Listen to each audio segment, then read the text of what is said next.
Bharatiya Janata party की राष्ट्रीय प्रवक्ता मीनाक्षी लेखी ने एक प्रेस वार्ता के दौरान एनसीटीसी मुद्दे पर पार्टी का रुख साफ किया।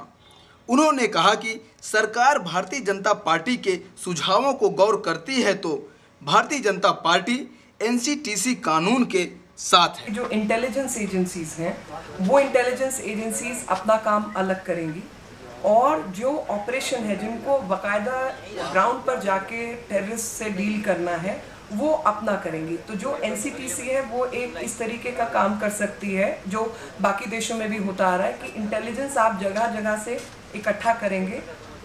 बहुत सारे सेंटर्स हैं देश भर में, बाकी देशों में भी 42 सेंटर्स हैं, किसी में 22 सेंटर्स हैं। उनका काम रिसर्च को फ्यूज करना होता है, सब तमाम इंफॉर्मेशन जो आ रही है उसके ऊपर एक इंटेलिजेंस डेवलप करना होता है कि मान लीजिए एक तरफ लोग बढ़ रहे हैं तो उधर से कुछ मैसेज आया तो आप उसके आधार पर जज करते हैं कि यहाँ पर कुछ होने वाला है।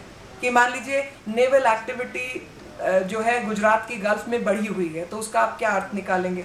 फिर आपको ग्राउंड से कुछ और इनपुट मिलती है तो आप कहेंगे कि मान लीजिए कोई वहाँ पे नाला है, कुछ है, उसके थ्रू वो उसको पार करना चाह रहे हैं और यहाँ पर कुछ इंसर्जेंसी पैदा करना चाह रहे हैं। जिस एजेंसी ने ये सब इंफॉर्मेशन गैदर करके निकाली और उसको कोलेट करके बनाया तो वो उसके आधार पे स्टेट को इन्फॉर्म करेगी, अपनी सपोर्ट देगी और उनको बताएगी कि फला फला जगह अटैक होने वाला है या कुछ होने वाला है, आप जाके उसको पहले रोकिए और काउंटर कीजिए। ये काम है। अभी क्या कह रहे हैं कि हम खुद कोलेट करेंगे, जहां मर्जी जिस मर्जी को अरेस्ट करें, जिसको उठा के ले जाएं। तो जो जैसे इशरत वाले केस में हुआ कि जो आईबी के सीनियर अफसर हैं जिनका काम ही सबवर्टिव एक्टिविटीज को रोकना है और अंडर कवर रहना है, आप उनका कवर ब्लो कर रहे हैं और वो भी राजनीतिक लाभ के लिए।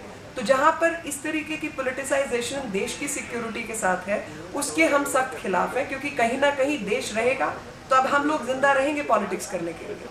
देखिए, अगर राष्ट्रभक्ति से भरपूर लोग वहाँ पर भी हैं और ऐसे में उम्मीद है कि उन लोगों को ये सब बात समझनी चाहिए और जैसे तमाम उदाहरण और देशों में उपलब्ध हैं उसी के आधार पर यहाँ भी काम होना चाहिए।